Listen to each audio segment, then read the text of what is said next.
is Patsy with a Z.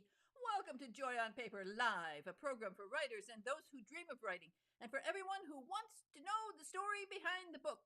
And I am so happy to welcome today Liz Ireland, coming to us all the way from Vancouver Island. She's not in the North Pole. She should be in the North Pole. Why don't you go up to the North Pole? Hi, Liz. Hi, nice to see you. This is the first time I've actually seen you. You were usually on the radio. No, So, I know. Christmas after Christmas. We're on the radio yeah, and other times of the year because you're so clever. You write books all the time. But the new yeah. book, Mrs. Claus and the Nightmare Before New Year's. Wow, another Mhm. one. And this is book 5. Yes, it is. And It's book five, although there have been about three novellas or two novellas that have come out so far. So it's the seventh story, but the fifth full-length book. and here we have them. And look at those Yes. beautiful covers. Liz Ireland. And I love book 1, Mrs. Claus and the Santalon Slings. Santa Oh, that's so good. That's so good. The titles are great. And then book 2, Mrs. Claus and the Halloween Homicide. And that's very clever marketing because you get 2 holidays in one in that one. So Yeah. you can promote it at Halloween and you can promote it at Christmas. And then hmm number 3, which this is character, I got such a kick out of this character, Mrs. Claus and the evil elves. Oh my goodness. Oh my goodness. And then last year we had Mrs. Claus and the Trouble with Turkeys. Again, great marketing. Always blend in another holiday if you can. And now, of course, this one you got New Year's. So you're doing a good job there. Thank you. Yeah. uh, You did a great job with that graphic. It was very nice. yeah, well, I I'll need send it to I you. need to contact you for my graphics. I love to do it. I whether I'm doing cozy mystery, particularly, I like to show the covers, and particularly if it is a Kensington cover, because hmm they are so great. I'm just going to show it one more time. Look at Yeah. how they are consistent. Kensington has the best covers. They capture really the essence of the author, and they just make them so clever. My sister loves these covers. She loves all of Carol J. Perry's covers. She has those books hmm all sort of lined up so she can see the covers because she loves them. And also with these ones, she loves these covers.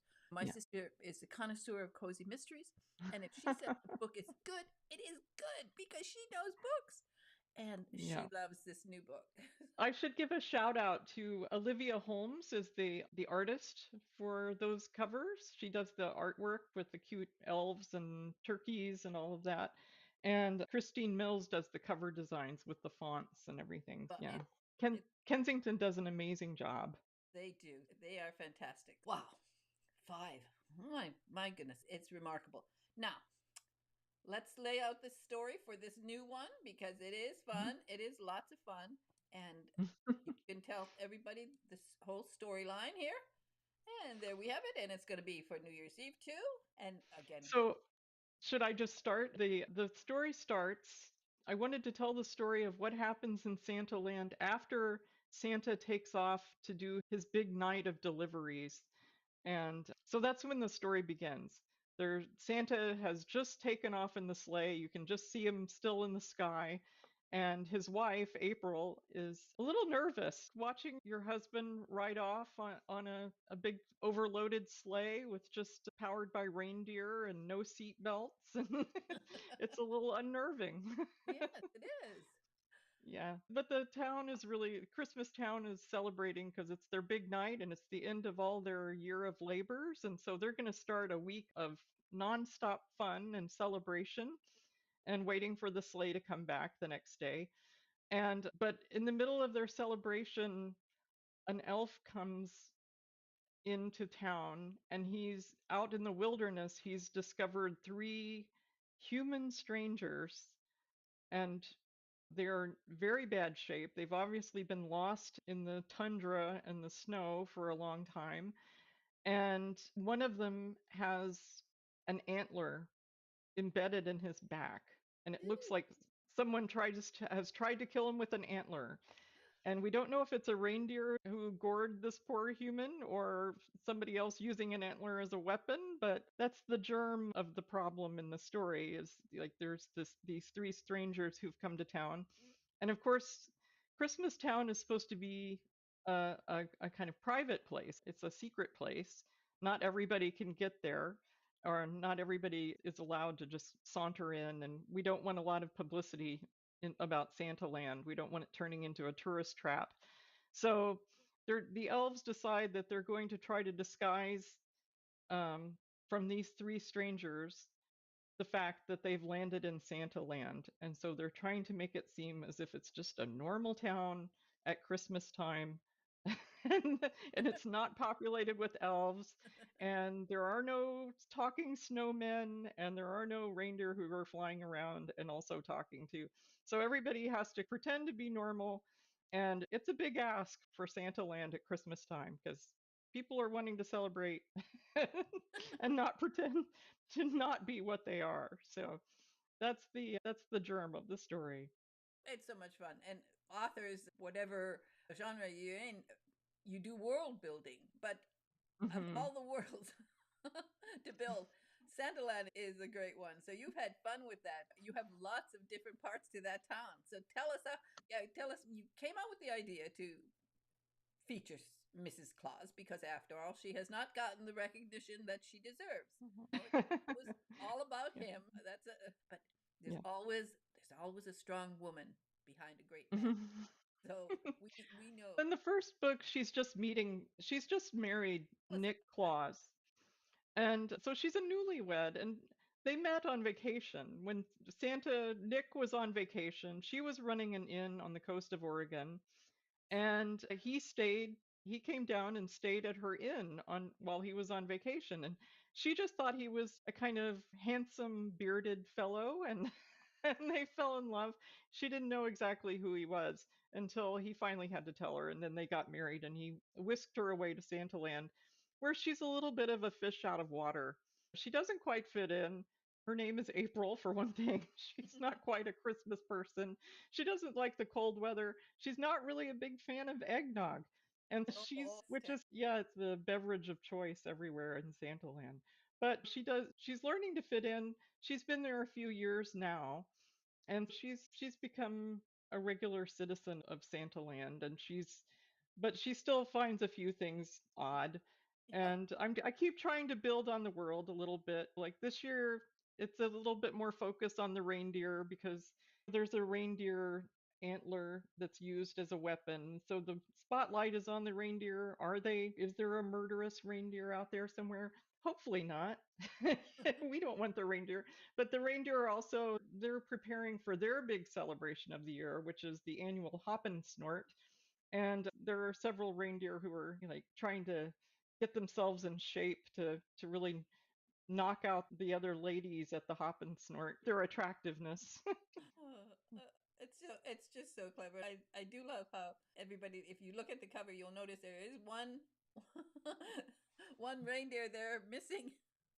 Yeah, he looks a little alarmed, doesn't he? A little Yes, he does. like he might be guilty, but he's not. Oh, I want to assure the readers that no reindeer are ever harmed in the yeah, no, books. yeah, no, Yeah, we wouldn't do that. We wouldn't do that. But no, I, I, I'm I not that vicious. no, no. There's another explanation, but you got to read the book to find out.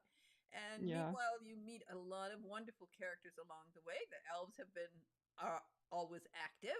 That was fun with the book where you had the evil elves. That was so funny. Where do you get all these ideas? There's like real people to me now. In the beginning, they seemed strange, but now I really look forward to sitting down at my computer in the morning and taking some time with my little invented world of elves and talking snowmen. And I'm always happy when I can fit in a snowman into a scene too, and the reindeer too. I really Well, like those. It is hard to it is hard to keep thinking of elf names, so I have to write them down when I think of them. isn't it fun for a writer? So often your characters do become so real to you, but it's Hmm. rarer that your characters are elves and talking snowmen. Hmm. Yeah, I don't know.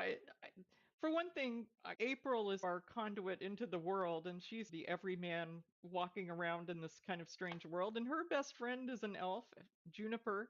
And so I'm used to thinking of, oh, it's just another being in Santa Land. So, yeah, So when you came out with the name for her, April, that was so good because somebody else might have just picked Noel or something. But you're right. yeah.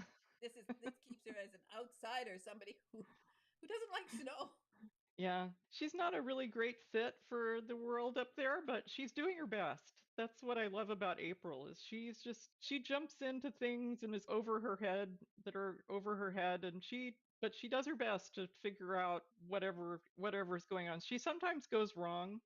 She has conflicts with various sometimes with elves, sometimes with her mother-in-law. She has a Oh, big mother-in-law problem up okay, there. Imagine if you let's talk about the mother-in-law problem because well, I thought that was very funny actually. yeah. I thought that was Actually, there are more than one Mrs. Claus at Castle Kringle where April and Nick live. Nick's mom, who is the Dowager Mrs. Claus, they call her, was Nick's father's wife, obviously, and after he died, she's still living in the castle and being the dowager reigning personality in the castle. She still runs things. Even though she tells April that, of course, you're in charge, Pamela is still pulling all the strings in the castle. And when she does, like what a lot of people have to deal with their mother in laws, they have to figure out how to negotiate their way around this. And it doesn't help that Pamela Claus also looks like the perfect Mrs. Claus. She's round and cute and got the big silver hair and the wonderful clothes, and she always is perfectly Mrs. Clausish. Yeah. I love that you introduced her as the dowager. Dowager. It reminds me, of course, of one of my favorite characters, and that's in Dorothy Sayers' Lord Peter Wimsey books, and we have the Dowager Mm, Duchess. that's Again, right. a Yeah. great character. She practically steals every scene she's in, and Yeah. you never forget her. And really, she's one of my very favorite characters in all of literature. I always think of her. So is that why you named her the Dowager? I hadn't really thought of Dorothy Sayers, but that's a good one. But I was actually thinking of Downton Abbey Ah, and Maggie Smith because she's that presence in the story of comes in and gives people her wisdom every once in a while and kind of her take on things. Very, so a very, more contemporary Dowager, but yeah. exactly. So But and they have a way. Mother-in-laws are always great to add to a story. There's so much. yes. There's so much you can do with them. So much. So much. Uh, And she also has some other relatives. Like her sister-in-law is also a piece of work too. She has Lucia, the reindeer mad sister-in-law who lives in the castle with her favorite reindeer. And so that's always fun too. yeah. Yeah. Oh, absolutely. Isn't it? I just love how you've created this town. So tell us some of the other, in addition to the castle, what other buildings do we have there? We have Castle Kringle, which is on Sugar Plum Mountain, which is just Christmastown is right at the foot of Sugar Plum Mountain. And then Castle Kringle is halfway up there. And then at the top, there's the Kringle Lodge, which is where one of Nick's cousins, Amory, holds court up there. And there are often celebrations up at the lodge because it's high up and people land their sleighs up there sometimes. And so a lot of the action, I believe, in Nightmare Before New Year's takes place at the Kringle Lodge, or Yeah. at least some key scenes. And then there's Christmastown itself, but there's also another sister city where all of the Santa's workshops are, and it's called Tinkertown. And a lot of elves live over in Tinkertown. It's the more working class Yeah. sister city of Christmastown. I Oh, don't know, I don't know. Minneapolis, St. Paul of Santa Land. Oh, it's so So, fun. It really is. It's so clever. The writing is, of course, superb. You're a great oh, writer. thank you. You've been writing since a long time. Huh? When did you start? When? My first book came out, I just looked this up the other day because I couldn't remember. My first book came out in 1993. It was a silhouette romance. Remember the sweet silhouette romances that they would sell in drugstores? It was a kind of romantic comedy called Man Trap, which seems like a different lifetime. But yeah, that was my first book. I wrote romances for, I don't know, 2 decades. Romances, historical romances, what we then called chick lit, romantic comedy books, and also some women's fiction, which I wrote under my own name, Elizabeth Bass. I've read some of your other books too, not in this series, but I think the idea for this series, when it came to you, it was meant to be. It was one of those things that we never get tired of Christmas books, and you've made these books so interesting. I think that I just love when an author comes out with a clever idea that just works. And Oh, thank you. as Carol J. Perry, another author, she came out with her Witch City Mysteries, and I remember she was the first guest in studio guest for me, Nine and a Oh, Half wow. my very first one, and she just finished book 15 in the Witch City Mysteries. So these of course, these kind of books, they can take on a life of their own. Her characters came alive, and it's so funny. We're talking about April Claus as she's real to me, and that's what Yes. happens when a really great writer gets a character right. You get it right, and you've gotten her right, and she is that connection for into that magical world for all of us, I Yeah. think. Yeah, I try to keep her grounded, and we're seeing the world through her eyes, but she's standing in for us, and all the madness is going on around her. So I really enjoy all the secondary characters too. I try to keep them real, but also very quirky. you know? And so some of those are as real to me as April is actually. When she's walking down the street and she sees Constable Crinkles, I'm always up for that. I'm always up for having a scene with Jingles, the castle steward, or Salty, the groundskeeper. They're all very real to me now. Let's talk a little bit about just the joy of writing. And Mm. so many of my listeners and now viewers, they want to know more. They want to know a lot of things, but one of the things I know I get asked is this idea when you are finally you're published and you've been writing for a while, that do you ever get blocked? I don't know if you could get blocked, but they hear about it. When I say at the beginning, this program is for writers and those who dream of writing. So many people dream of writing, and then they'll say, "Oh, what if I don't? If I can come out with one, I have one idea. What if I can't come up with another idea?" I said, "Don't worry about it. Get that one idea first, and exactly as you have discovered, characters come alive in your head, and Hmm. if you let them run, they'll run for you." Yeah. I don't think of myself as a person who has a lot of ideas. I know there are different writers who have 10 series going, or at least 4 or 5 or something, and I'm always amazed by that because I'm a one book at a time person and a one series at a time person.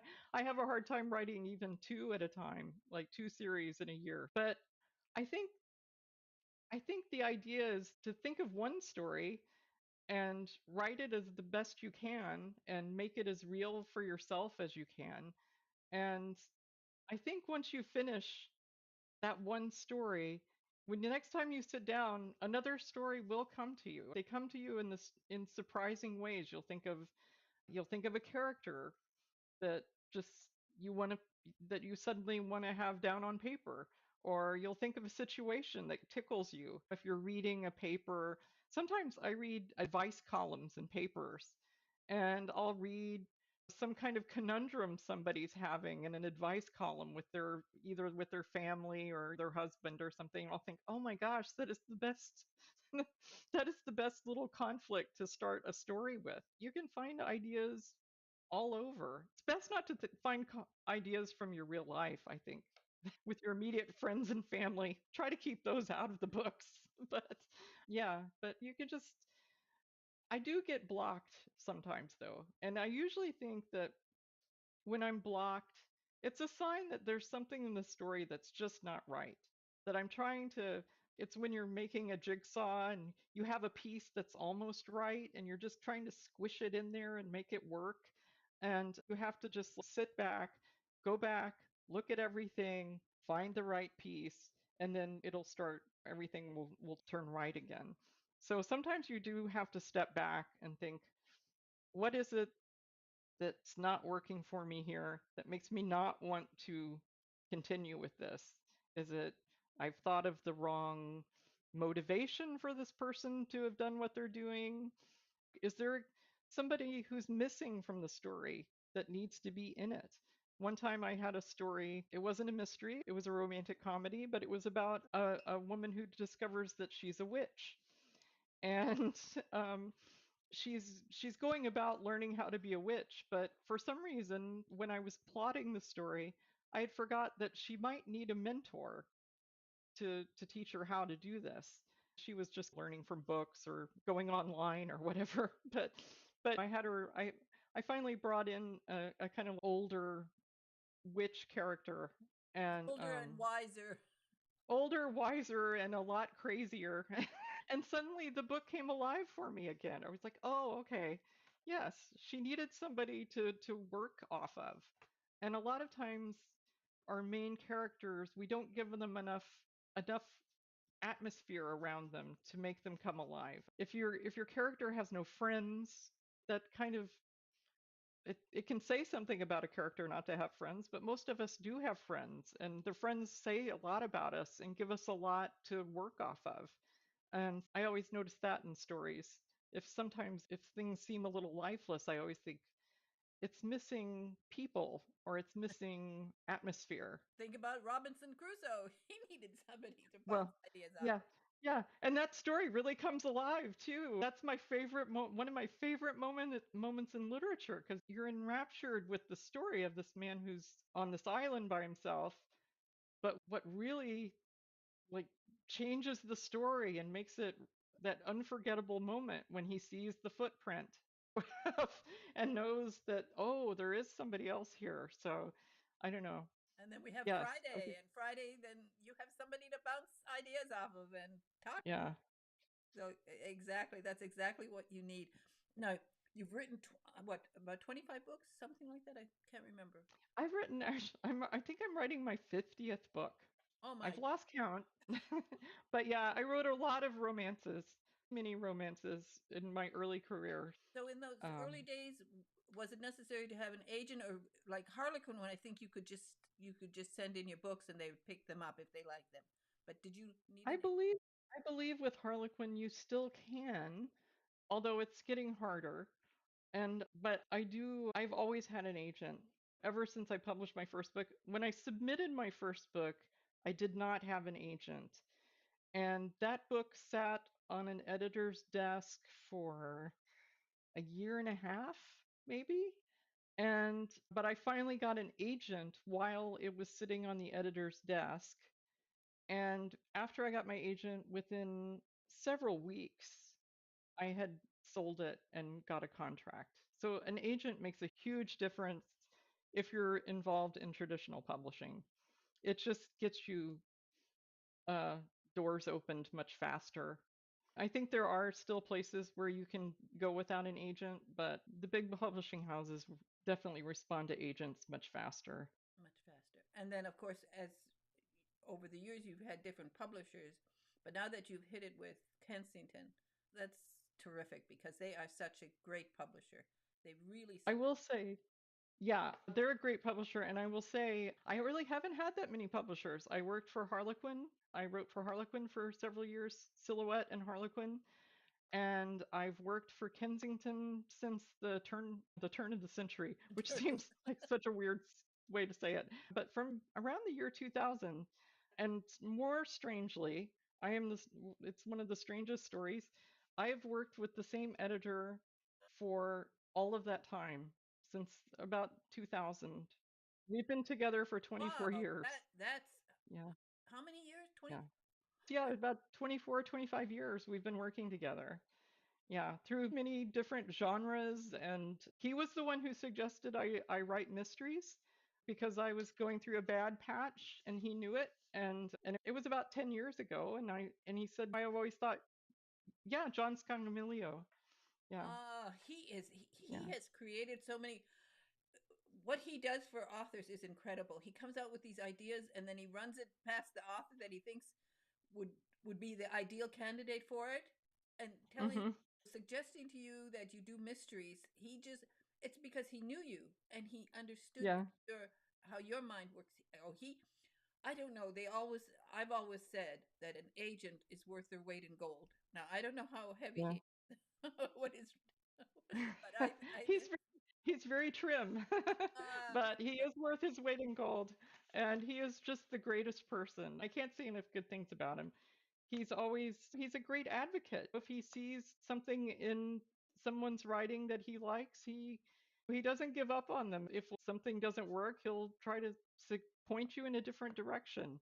It's not going to guarantee you're going to become a bestseller or anything. He has a He good uh, he has a good he's eye. a good advocate and a great editor, and he does have good ideas. And in fact, we hashed out the Mrs. Claus series together, he and I. Well, So he hit it right, and then and you just got out there and ran with it, which is yeah, what you hope for in an editor. That's what you dream of as an author, that you have an editor who cares about you and who wants you yeah, to succeed, and that's so important. Now, yeah. with all of these things, all of these books, tell me what fan experiences have you had? You've gone to events where you've been signing books, so mine over these years, and also I'm sure you get fan mail. So, what fans have particularly impressed you? I must say, I just think mystery fans are some of the most wonderful, avid fans. I'm on Instagram, which I wasn't on for many years, but then I got on Instagram, and I'm always amazed at how excited mystery fans, especially cozy mystery fans, are about, you know, seeing their new mysteries come out and making graphics for mysteries and taking pictures of your cover and like in a nice setting and sending it to you. I'm always just amazed by that. That's just so wonderful. It makes me think I haven't been doing enough for the authors I love, because it is a very gratifying feeling. And sometimes you get a fan letter. I don't know, sometimes you can get to feeling lonely, or when you're writing you like it's a solitary life, and you'll be in the middle of a book and you'll think, oh, I don't know if this is working, or if I don't know, how I'm going to get to the end of this and make it as good as my last one. And then you'll open up your email and there will be a glowing letter from somebody who's read your series and just wanted to let you know how much they enjoyed it and how happy it made them. And I tell you, that is just like the biggest shot of adrenaline to, for an author to have. And I've gotten that a lot more with cozy mysteries than I ever have with any other genre. I know romance fans are also very, very vocal and very fun, but the cozy mystery world is very active and very, very enthusiastic. I think, and you deserve compliments because, particularly with the Mrs. Claus series, they are feel good. And of course, we have always some drama, but and you feel good and you feel there's something I read mine, these kind of books. I usually read in the evenings. I don't read very angsty books. I review a lot of novels that are full of angst and full of drama and full of this and full of that. But these kind of books I read a few hours before I go to bed. And so Hmm. I'm always comfortable. I'm in my favorite chair, and I'm in this case with hot chocolate. I should have tried eggnog, but definitely there's a you come out feeling good, which is something important. This is a lot of problems in this world, but to have a great book like this that just makes you feel good, just makes you smile, and you do that. You do that with your writing. Yeah, I think that's the great thing about cozy mysteries is it's not as if they're divorced from the problems of the world, but they don't dwell on them. Even though some bad things can happen in the world, I mean, at the end, things are going to right themselves. And the world will be back swimming along as it should be, and nothing too terrible will be happening to the characters along the way. So there's comfort in that. Although I like a good police procedural, a little grim story, but there's something about a cozy mystery that's always fun. Exactly. Now, and part of it, of course, with cozy mysteries too, you have to do things like plant those Easter eggs or plant red herrings. So do you have fun? Hmm. How when you're writing a book, do you go back as after you finished it? Do you go back and look for places to add another little twist to the story? Occasionally I'll go back, but a lot of the times, even though I'm a big novel plotter, I always have a good outline before I start. But a lot of the times I see those along the way. Like a character will walk into a scene and I'll think he could be a little suspicious doing this, or I'll find some element that pops up maybe once or twice and I'll think I could make more of that, um, to make people suspect that might have something to do with what's going on. Uh, So, yeah, they usually come up as I'm writing. I rarely go back in later and think, oh, I really need to add another red herring, because once you do that, you're re engineering things to the point where you'll have to really go through with a fine tooth comb and make sure it's set up properly. Um, I don't well, like to have things not add up. So, that's true. That's true. And you come out with the right ideas, and the new book I think is terrific, and people will really enjoy it. And it's Mrs. Claus and the Nightmare Before New Year's, and always great titles too. I love it. they're fun. Do you come out with them, or do people at Kensington have all this clever ideas for titles? I suggest a lot of them. John and I, that's another one. John and I, we kick titles back and forth. The next title is going to be Mrs. Claus and the Very Vicious Valentine. Whoa. And I think that was actually a John title, but we were trying to think of V words for Valentine. Well, So, that's very good. vicious was, I think. And I do the marketing potential to have when you add those extra holidays in there, right? Yes, it's always fun. And it's always fun because it's not just another elf gets killed at Christmas time story. There are other times in Santa Land where things are going on and other angles to look at. So that's always fun too. I think you've done just a wonderful job with this series. It's a great series. I really enjoy it, and people can find out more about you from at your website. It's lizireland.wordpress.com. But your books are people just go to Amazon and type in her name, and you'll see them all. And Yeah, it's really great. I think what you've done is fantastic and a thank you. perfect series. A wonderful gift book. If you're looking for a gift here at Christmas time and you wondering what to give somebody, give them one of these books or give them all of them. But definitely they will enjoy it. And this new one is particularly fun. I really love it. I think it's so clever. And Oh, thank you so much. and again, I think it's a great gift. And Liz, you are fantastic. Just a wonderful author. And thank you so much for joining me today on Joy on Paper. Thank you so much. It was great talking with you and great talking with you and being able to see you. Yeah, it's That nice. was nice too. It's very nice to see you.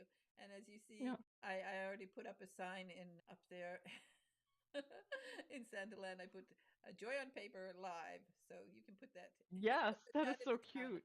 As a matter of fact, do you have a YouTube yet? I do not. I don't. No. Maybe you have something Yeah. you could look for in the future. Yeah. Ah, Yes. Mrs. Claus might start doing YouTube. You never know. I have a lot of things that I need to be doing. There needs to be more hours in a day. Thank you so much for joining me today. It's absolute joy to see you and have a It wonderful was a joy to see you too. And thank you for inviting me and have a happy holiday to you and everybody. Okay, thank you very much. Bye bye now. Thank you. Bye.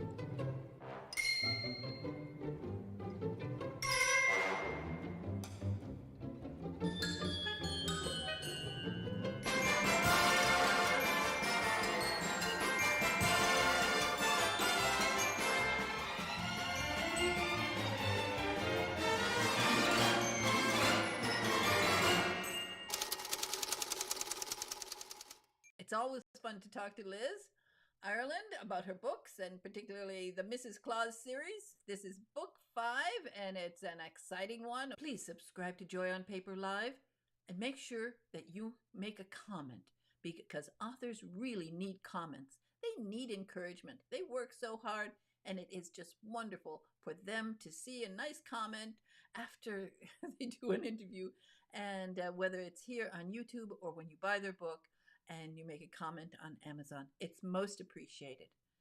Please subscribe, just push that button, and then like, share, and comment.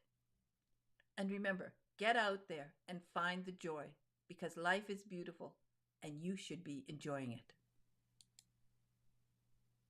Thank you.